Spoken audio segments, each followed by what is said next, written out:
4 goals on the road, 3 more points, 10 from a possible 12. Norwich City are truly motoring, and a positive start has become a very, very impressive start indeed. It's finished here at the John Smith Stadium 4-0 to Norwich City. A wonderful afternoon, and someone's decided, just as I hit record, to get a drill out, which is always good going. You wouldn't know, but behind me they're putting the rugby posts up. The football goals have been put down, it was quite the afternoon here for Norwich City, who they were top of the league for a period of time, but Leicester scored a late winner in their game, which has pushed them off top spot. But I think we'd all agree that, given the pre-season mood and deflation, that it's been a very positive start, and a start that everybody, not least David Wagner, needed. And of course, this was a big day for him, coming back to a former stomping ground. And I think it's fair to say that he truly did mean business, and this was a business-like performance from a Norwich City team that is proving to be very, very impressive, very, very effective, and very, very slick. Didn't have it all their own way. I felt, I've just listened to both managers have their press conferences. Neil Warnock probably a little bit frustrated with the ease at which the goals were given away from his side, because they did have moments. They made life difficult and awkward for Norwich City at points. David Wagner spoke about the unique man-marking system that they deploy. They basically man-marked all of Norwich City's attacking players, and they found it quite difficult to locate space at points, particularly in the first half. But mistakes ultimately have allowed them to race ahead and from there kill the game, to be completely honest. So a really, really positive afternoon, and a side that is continuing to prove itself to be a lot better than a lot of people maybe felt it was, and is functioning very, very impressively. And actually, you look at the statistics of the strikers. Barnes has 2 goals, Ida has 2 goals, Sargent has 3 goals. And I think that goes to show you where Norwich are at the moment. They're effective, they're scoring goals, they look really fluid in terms of their play. Some of the movement and whatnot is incredible. They're effectively playing 2 number 9s in that position. Barnes and Sargent drop back to almost create what is like a box midfield, so to speak. It's a bit of an unconventional box midfield in a way that maybe we've not really seen it deployed, but they do that. They push the wide players forward, and they drag centre-halves out, because centre-backs come with the forwards. They create space, and that works really nicely. It becomes a little bit more difficult when it's purely man-marking all over the pitch, and there was a really stodgy period in the first half where they probably struggled to break through in the way that they would have liked. But ultimately, they've come away with a comprehensive win, and I think there's not many teams that will come here, face a Neil Warnock team, and win in the fashion and the dominance that they have. And I think they deserve tremendous credit for the way that they've done it. And performance-wise, David Wagner will take as much from the clean sheet as maybe he will the scoreline drill. There we go. And it's those fans to my left as I stand here were really enjoyed what was a brilliant away day, and increasingly the mood, it feels like the dial's just getting turned now. And what was cautious optimism is proving very, very difficult to put a cork in it at the moment. Let's dissect the game then. Norwich City took the lead relatively early on. Josh Sargent basically chasing down Lee Nichols. He won the initial deflection. The ball's gone over Nichols' head. It then becomes a foot race. Sargent kind of was facing the goal, so he had a bit of a head start, won that. Nodded the ball into the back of the net, and then got absolutely clattered by Nichols. I've seen it back. He lands on his ankle, which just gives way from underneath him. Looks a really nasty one, and we've heard David Wagner speak post-match and say that that's potentially a serious injury. How serious is serious, I guess, is the question, because if we're looking at months rather than weeks, then it's very hard to see how Norwich City avoid dipping their toe back into the transfer market for a striker, particularly given the system that they play, the 2 up front, the way that all functions, how important Josh Sargent has been to that. Adam Ida's own injury history, and we'll come on to Adam Ida a little bit later. I think because purely in terms of numbers, it would be very difficult. I think if it's weeks, Norwich can probably muddle through with what they have. Marcelino Nunez has been preferred in that kind of second striker role. Christian Fashnacht, I think you could bring in. I think there are options, but obviously they've got 6 days of the window, so we'll maybe come back to that a little bit later on. So that was goal number 1. Second, John Rowe gets taken down by Matty Pearson, who just kind of dangles a foot. Rowe gets there first. It's a clear foul. It's a clear penalty, and Ashley Barnes makes no mistakes from the spot. Again, 2 in 4 for him as well. The third goal was expertly crafted. I was really pleased for Adam Ida. Dark down the right-hand side. Lovely ball across. And there was who else but John Rowe at the moment to slot that back into the back of the net. 5 in 5 for him. It's a truly remarkable run of form that he's on. what pleased me about this goal, not just was Ida's contribution, but also Rowe's willingness and hunger and desire and determination to attack space in the penalty area. There's such a hunger to get onto the end of a cross, and we've seen that with a few of his goals now, and all of his goals have been different, but to have that will and that hunger, and maybe it shows where he's at in terms of confidence as well, to go and attack an area and know that the quality is such within this Norwich City team that the ball's going to get put across to you, and be willing to be brave in the 6-yard box. Really, really excellent, and it's brilliant for him. He's a great lad, and I thought he was terrific today. Actually, there were points. I'm just going to hold it there like that. I think there were points where 3-4 Huddersfield men had to basically pull him to the floor because he's having such an influence on games at the moment. There was one moment in particular just down here actually where he span away from Edwards superbly and got Norwich away and won a free kick. Just really contributing really positively at the moment, and backing that up with output as well. And for an academy product who hadn't had a competitive start before the start of the season, he's quickly becoming someone who everyone is acutely aware of, with not just his goal scoring though, and I know that's the headline, but actually his performance behind that is really, really superb. And then the final goal as well comes from a brilliant bit of play from Przemysław Płacheta. Keeps the ball in from, I think, Kenny McLean, slightly loose pass, bit of a misunderstanding, but uses his pace to break beyond Huddersfield's back line. Lovely ball through to Adam Idah, and I've not seen Adam Idah as confident as he was to stroke that into the back of the net for many a game, if I'm completely honest. I'm trying to think back, maybe Preston was the last time I saw Adam Idah took a goal as confidently and as comprehensively as that, and that's really good. So that was 4-0.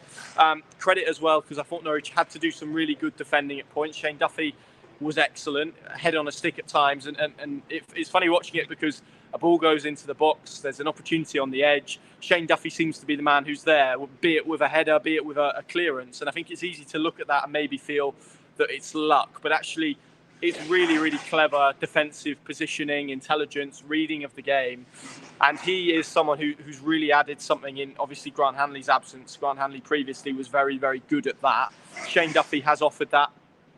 I still think there's a clunkiness at points with his work in possession in particular, but in terms of pure penalty box defending, he's really added to this Norwich City group, and he's dragging people up with him as well, which has been really pleasing, and I think it was a good display from him. Angus Gunn as well, on his 99th Norwich City appearance, made a couple of excellent saves. There was a header in the first half that he clawed out of the top corner superbly, and then a chance just towards the end of the game, might have been in between Norwich's third and fourth goal, that he made an excellent save from as well.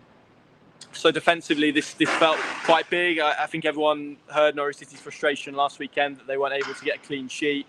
So important to come here. I thought Huddersfield looked pretty toothless at points, to be honest. Danny Ward didn't really cause too much of a threat. Norwich dealt with their wide players pretty well. Josh Koroma, hit the post relatively early on, but beyond that, Norwich were defended, I felt, pretty well in parts, coupled with probably Huddersfield's toothlessness as well.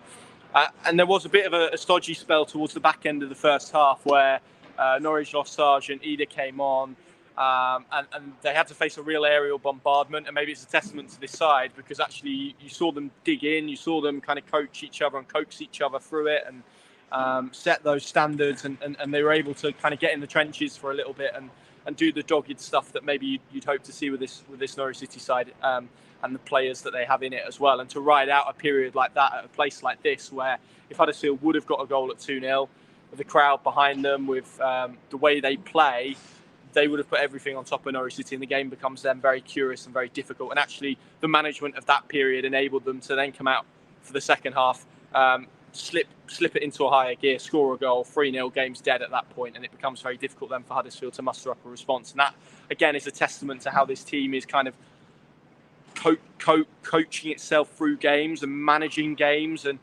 knowing when just to reserve and dig in and ride spells out, but also knowing when it needs to be slipped into a higher gear and when there is a goal in it. And actually, I think it's a real positive sign as well that at 4-0, you saw a real hunger to get a fifth goal. That speaks volumes as well about the hunger and the mentality of this Norwich City group. This was such an impressive performance, a performance befitting a team who go on and finish in the top 6 of the Championship, dare I say in the top 4 of the Championship. The way that they played, so commanding, so effective, so efficient, didn't have it all their own way, as you never do away from home. And quite reminiscent actually of you remember actually when David Wagner took charge, Norwich won 2 games, Preston and Coventry scoring 4 goals in each, and were very comprehensive in the way that they performed as much as the way that they played. But they're ruthless. They look like they can score at will. They look like they're controlling games, and that's when they're out of possession as well as when they're in possession. And they just feel like they're a level above with what they're doing. And as I said, there was a period where they found Huddersfield's questions quite difficult, but they were able to ride it, and they were able to find answers to the man marking system that they deployed throughout all of their attackers as well. And they built up really nicely at points, and there were some really nice moves as well. I thought Ashley Barnes was outstanding today, by the way. Just everything that Norwich did from an attacking perspective went through him. And because when teams want to man mark you, you then have to drop players back to open spaces up. And he did that so effectively. Deserved the goal that he got. Could have got another late on, but was flagged offside. But he's really added something to this Norwich City group. And I was really sceptical when he came in of what he could offer, where he was at in his career. And actually, I think he's proven that he can make a big impact. And you mentioned the words Ashley Barnes to any Norwich City member of staff, and a smile just beams on their face. But he's so good at just dropping in. And again, I think we're seeing the benefits of him playing in that deeper kind of false 9 role at Burnley last year. A lot of that's incorporated into his game. Technically, he's so much better than he gets credit for. And there was some excellent housery, we're going to call it, in there as well that really just added some sprinkles onto that performance, which was really good. And then someone else I wanted to single out was Adam Eder, because I was sat there in the first half, probably really frustrated. He was having opportunities and he just couldn't get his, for want of a better term, he couldn't get his backside in and kind of hold play up. And if you do that, you kind of make your frame quite big, and you're then able, if you kind of do that and you get your backside in, you have quite a solid base to kind of trap the ball in. Ashley Barnes is superb at it. And instead he was going in quite straight and wasn't able to hold the ball up in the way Norwich wanted. And I felt he was a little bit on the periphery of the game. And it's always difficult when you're a sub and you have to come into a game and try and make an impact. Norwich were 2 up. He came in the period, as I say, where Huddersfield probably just upped their tempo a little bit as well. And it wasn't the best first half for him. He found it really difficult to get into the game. But then in the second half, I thought it was chalk and cheese. He was much better. He combined so much better. He was willing to drop in and let Barnes push on. And we saw that with the assist as well, a real dart down the right. I think it was evident before this game, but it's even more evident now. He needs a moment within a game. He needs to feel his way into a game. He needs something to spark it for him. But when that confidence arrives, he transforms into almost a different player. I mentioned the confidence with which he took the goal, but actually the assist was more impressive for me. The dart down the right, the brilliant ball across for John Rowe to tap in. I mean, if that was a winger doing that, I think we'd all be singing their praises. And a goal and assist off the bench, considering that first half display, which was a little bit shaky, a little bit nervy, I thought, was superb. And it's 2 goals in 4 for him now, and he's not started a game yet for Norwich City in the league. It's so effective at the moment how Norwich are deploying their attacking players. Christian Fashnak as well. I haven't even mentioned him. So understated in the way he plays, but such an elegance to the way he conducts himself. And seems to be one of those players that can glide past people and very technically astute. There was a lovely moment just down here and then just down here as well in either half where he just seemed to spin away almost in like it was almost poetic in the way he took the ball and spun round players. And he's proving really effective in what Norwich City are doing. Timi Yanulis, I thought was very good again. I'm pretty close to going through the whole 11. I thought Gabriel Sara had a quiet game. By his standards, but that's okay. With 6 days in the window left, I think we'll all take that. And yeah, I just felt Norwich were very effective. They managed this game pretty well. They took the moments when they came. They scored some excellent goals, and they've punished a team when they did make the errors, which again maybe is something that we criticised them for last season. So staggering levels of progress, and a team that again 4 games and 4 really good performances for me. To score 8 goals on the road in 2 games is so impressive. And to do it against the type of teams they've done it as well is excellent. So I think that the positivity that everyone's feeling is justified, and it is, for me, looking on and watching this Norwich City side, sustainable in what they're doing and how they're performing. They're doing some fantastically intriguing stuff tactically, and the way they build up is so interesting to watch, and almost watching them try and find solutions to what Huddersfield did today was really entertaining and really exciting, and they're absorbing, and they're getting the support from the fans who are in that away end as well. And I keep telling people, they keep saying, oh, it's brilliant, isn't it? And I keep saying, yes, enjoy it. Enjoy the feeling that everyone has at the moment, because for last season, it towards the end of it, it was so disappointing and so frustrating and so dejecting, actually. To have this feeling at the moment is just really nice, and it's really nice for the fans who deserve it, who travelled to some really, really poor places last year and saw some really, really poor performances. It's excellent. A couple of other points. Norwich got a penalty. That's the first penalty that they've had under David Wagner. It's the first penalty they've had since in the league and since October. Sheffield United away when Temu Pukki missed. Dean Smith was still in charge. That was a long time ago. That was good.